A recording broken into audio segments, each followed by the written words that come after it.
Going on, guys? Welcome back to the Broad Street Boys. And oh my God, do I have an Eagles game to react to? Oh my gosh. I mean, let's get right into it. Eagles Rams. Are we kidding?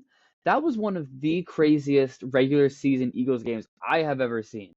The ups, the downs, and the way downs and the way up. Oh my gosh, that was one of the craziest regular season games I've ever seen. I put that up there with the Jake Elliott 61 yarder. I put that up with all others. I put that up there honestly with the Miracle in the Meadowlands Part Two, which I remember. Um, I put it up there with all that. That was one of the craziest games ever. Today is just my reaction to that, plus what I think this could mean moving forward for the Eagles as well, because there were definitely some things that I didn't like, and some things that I'm hearing that I don't like, and that maybe some that I agree with. So we'll just get right into it. That game was crazy. That's the only way I can describe it. Like that first half couldn't have gone worse, in my opinion. I really don't think it could have gotten worse. Um, with all the and like we had a few annoying penalties, the awful play calling, Lane Johnson going down, and then Matt Pryor coming in, who obviously is not ready for that backup job, as we saw. The defense looking like they were getting cooked. I mean, they were on the field for half the or actually way more than half of the first half, but that's probably why. And we were just getting cooked all over the field. It was a weird first half, and we went down early, and I was like, wow, I'm just gonna sit here and just let this marinate. So then when they win next week, it'll feel better. Like that was honestly my thought. Of course, I was gonna finish watching it regardless, but I was just like, wow, like this is just crazy to me. But then the second half rolled around, and oh my god, that second half was impressive. They came out with a fire that I haven't seen them play with since like almost the Super Bowl, or even before the Super Bowl, maybe more like the Washington game. They just came out on firing on all cylinders, running the ball, throwing the ball. Jalen Hurts was the MVP of that game. I don't even think it was close, if you ask me. Um, but yeah, this team is that was something. That was crazy. I keep seeing people saying that Jalen Hurts took it over from Patullo. I like the play calling. I disagree with that wholeheartedly.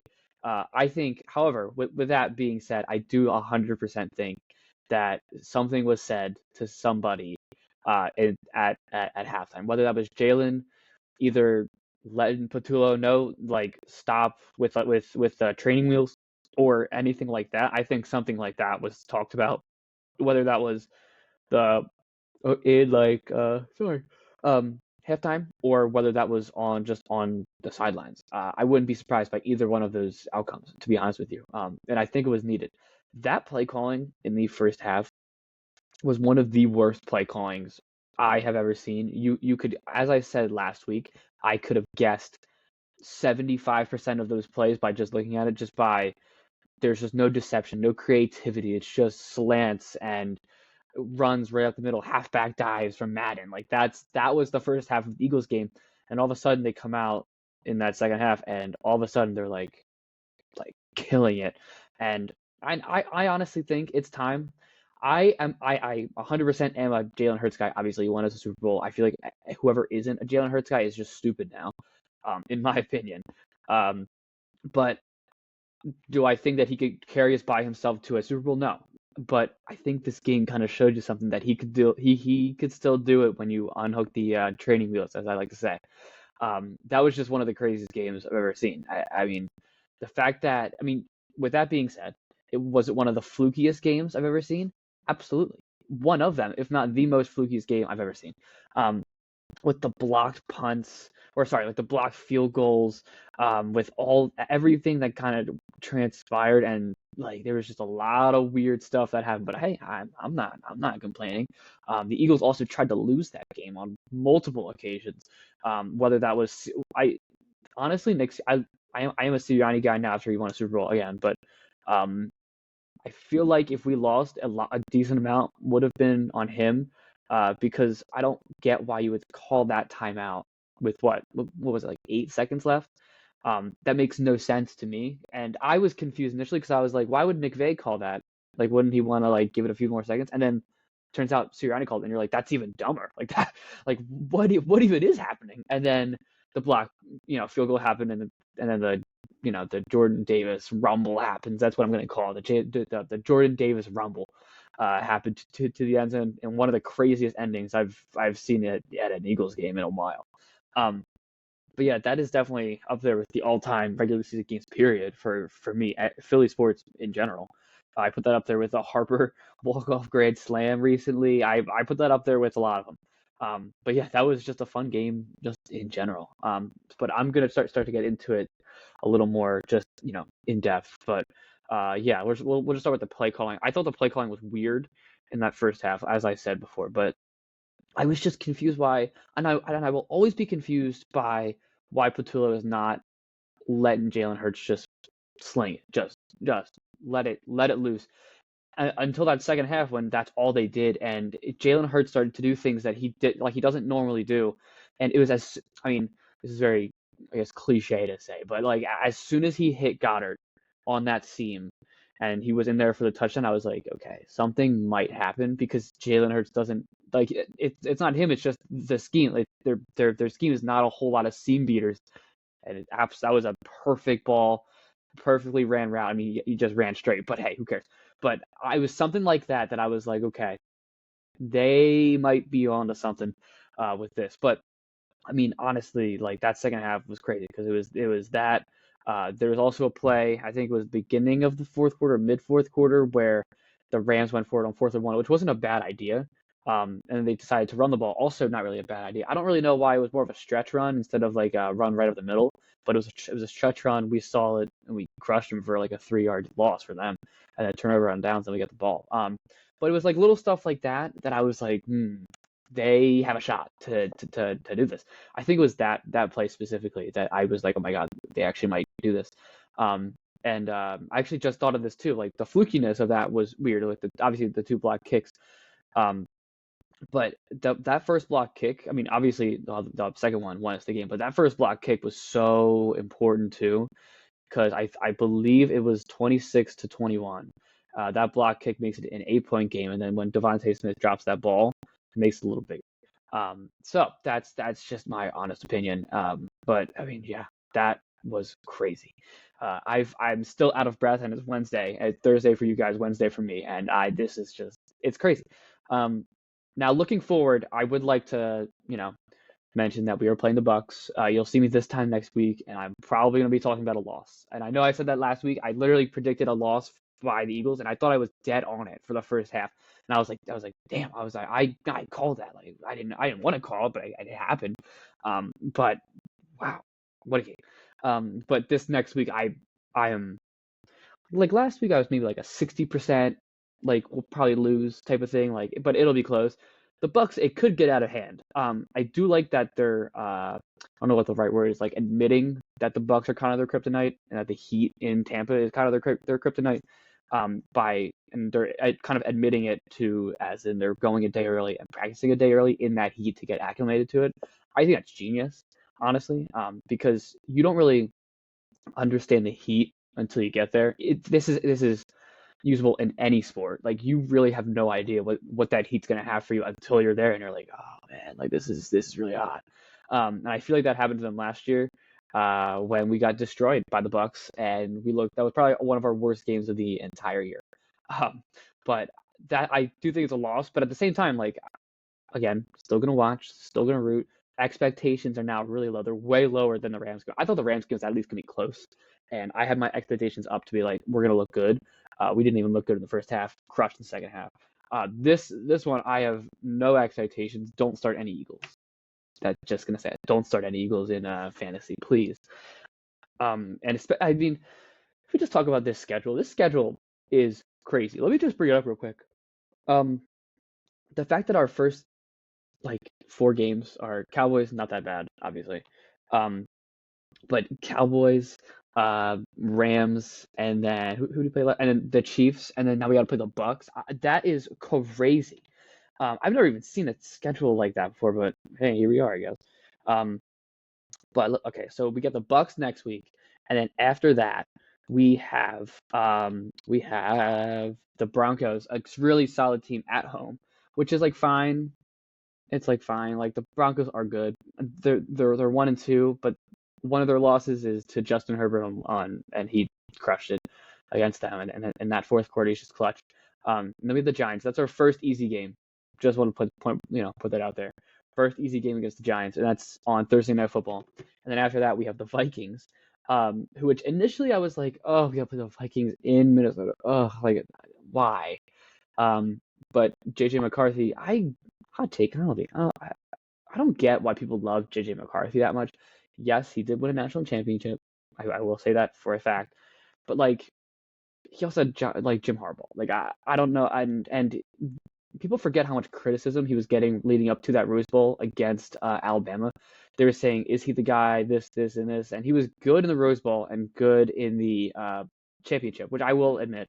But there was so much criticism on him, and rightly so. He was average at best during the year, and they more leaned on their running game with who was it? Donovan Edwards and Blake Corum more than they leaned on JJ McCarthy's arm. So I'm just like confused why people think he's so good, but also like is he even going to play? Like Carson Wentz is still currently on the Vikings right now playing and winning or won one game. But yeah, but then it's the Giants again, which is fine, which is great because those are 2 wins after a brutal first 5 games.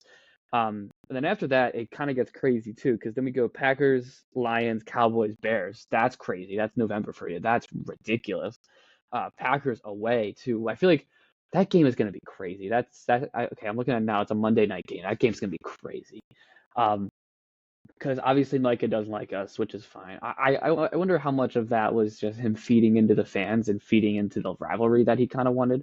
And then how much he actually hates us because he did go to Bloomsburg. Wait, yes, no. He is from the area. That's what I mean. Harrisburg. Harrisburg. Sorry, Bloomsburg was Jared Verse.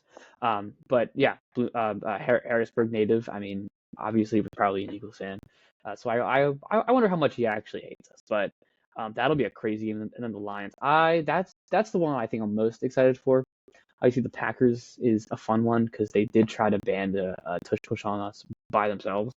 But the Lions took a lot of shit. Like they I will never forget or at least the team should never forget about what Amon-Ra St. Brown said about the Eagles and how, if they were healthy, they would have been in that game, whatever. But then in reality, they got beat by the Commanders, and come on, now it's the Commanders.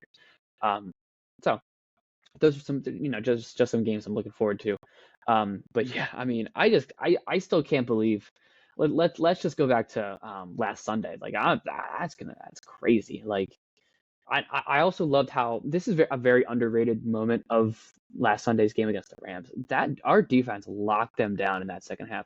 I don't know if you guys know, but Devontae Adams didn't even have a catch in that second half, and I think a lot of that was because we were either sending doubles his way or Quinion was crushing it, or we were having a safety follow. It could have been that 100%, just because of the nickel defense that we play. I also thought it was a little interesting. I don't know if you guys noticed as well in that last drive when the Rams were going down the field. Our pass rush is starting to concern me. I don't know if you noticed, but a lot of those rushes were blitzes because I would assume that Fangio didn't feel super comfortable just sending 3 or 4 and hoping they got through because they didn't all game. So he would have to send little blitzes, either that's a corner blitz or a safety blitz, and then that would create the pressure. It wasn't really the defensive line, and now with Nolan Smith out, I think that's something that's going to be it should not be a reoccurring theme because that defensive line needs to set the tone. Jalen Carter isn't really the issue, neither is Jordan Davis. I need to see more out of Moro Ojomo. I'm calling him out this week to do something to be impactful, whether that's run blocking or sacking the quarterback or even any pressure.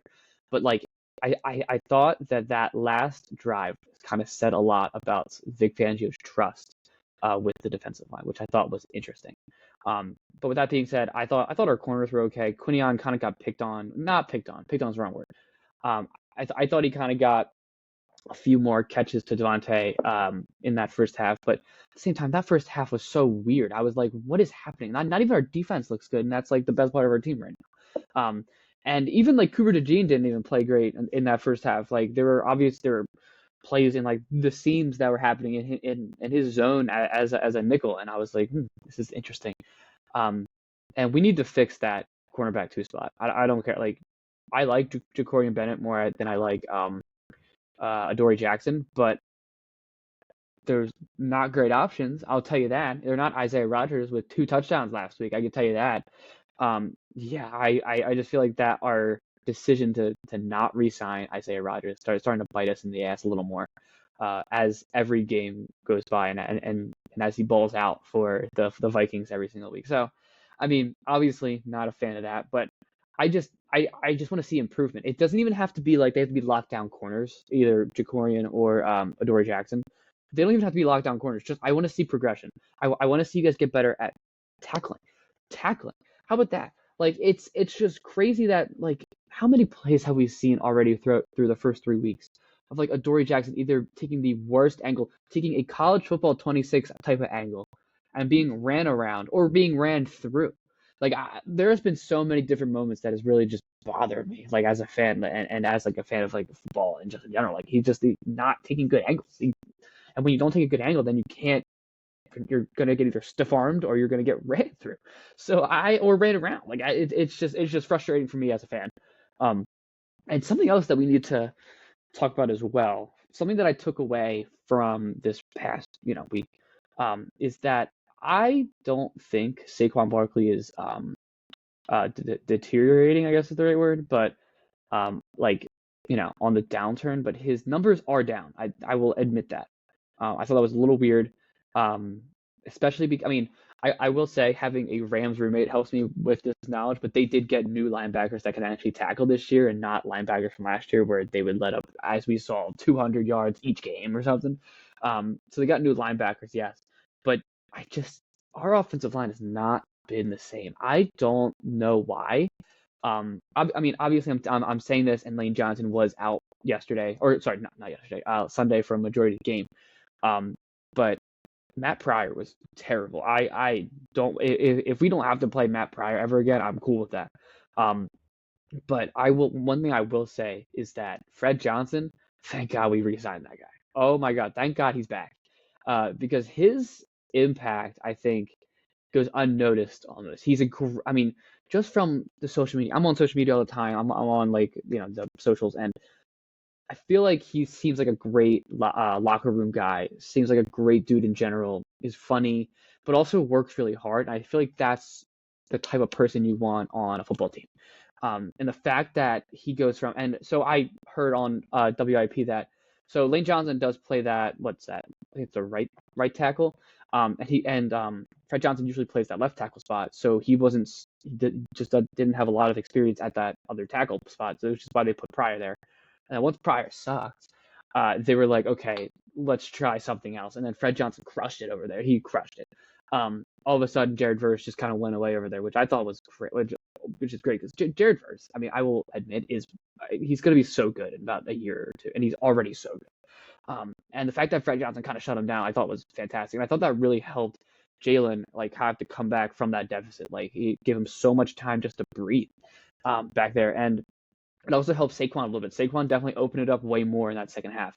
But what I'm kind of sick of seeing is that people saying that Saquon isn't the same as last year. So I mean, it could he not be? Yes, but at the same time, it's 3 games, and 3 games where you didn't really need him, and like you know, so it's just that whole argument to me kind of bothers me. It's just it's just my own opinion, but I just thought that was a little odd. And I thought something else on the offense that I'll mention as well is thank God AJ Brown's alive. Oh my gosh, thank God AJ Brown's alive. Welcome back, AJ. I mean I mean you've obviously seen people run angry, but AJ Brown with the ball in his hands was running as angry as I've ever seen him. That one catch where it is, I think it was what was a slant route or a comeback where he catches it, shakes the guy off, steps over him, bounces off another dude, and then runs for another 5 yards and then gets tackled. I was like, oh, almost like I forgot how good AJ Brown was. That's how little this team uses him. It blows my mind. It blows my mind. And the fact that they don't use him just is crazy. And also I've thank God for Devontae Smith. Devontae Smith was a huge factor in that game. He had what 9 targets, I think. Hurts was just dotting him up all day. He had a touchdown. AJ had a touchdown. Like and Goddard had a touchdown. That was just a great day for the offense in the second half. That first half was awful, like terrible. But that second half, like if the game ended, if the Rams kicked that field goal to make it, what would it be like? Was it 28-26 if they made that field goal? Yeah, wait, 28-26, I think, or whatever it would be. I would have been still happy with that game because of how the offense looked in that second half. Like I would have been like, like we should have won. Like if we just didn't play like shit in the first half, then we would have won. If Sirianni didn't call that timeout, we would have won. But like stuff like that, like I would have said that, but I wouldn't be like pissed. Like I wouldn't be like annoyed, like I was in the first half. Um, but with that win, I was like, wow, that was like that second half is how the offense should always look. Because it's not even that they stopped giving like running the ball, like they kept running the ball, whether that was Jalen runs, whether that was Saquon runs, like it was great overall.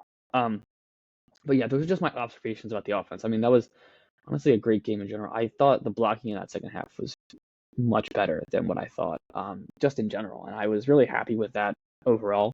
But yeah, this team, I think they kind of showed us that when they're really going, like this team is the best team in the league, and it's not really close, especially in the NFC after watching the Packers lose at home, no, lose away to the Browns.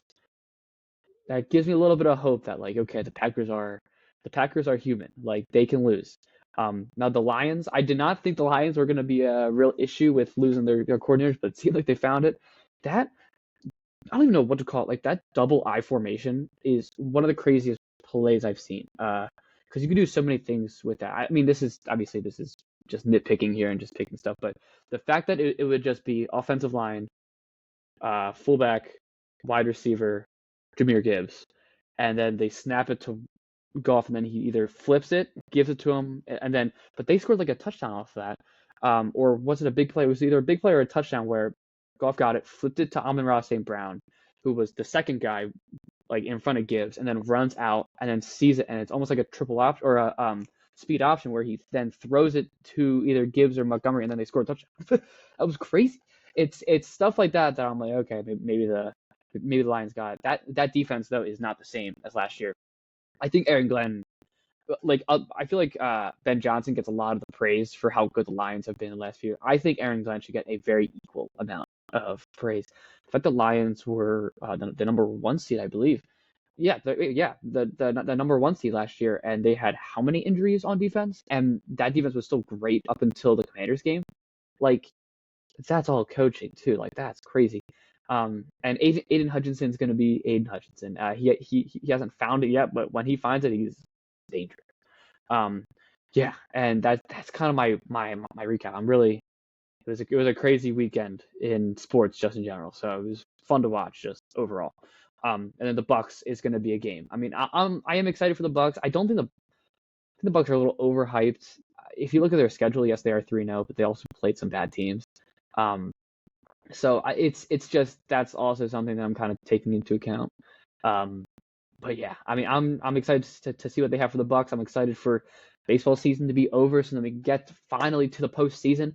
Phillies are playing right now. I'm recording this and I'm gonna go watch them because with just a win tonight they clinched the bye, and that should be so much fun. But I'll have a full pod about that next week. Yeah, probably actually, yeah. Because the more I think about it, like the playoffs will be either started or they'll start to be going. Yeah, that's gonna be a great pod. Okay, I might even get Caleb on for that one. We'll see. But yeah, I think that's where I'm gonna end it off. Oh, I'm excited for that now. But thank you all so much for watching. Hopefully the Eagles win this weekend against the Bucks. Follow us on all the socials. Trying my best to keep up with that, and then my other job. Trying my best. I'm gonna try better this week because now I don't have 3 exams. Thank God. So be on the lookout for all that. I'll see you guys in the next one. Go Phils, go Birds. I'll see you all in the next one. Peace.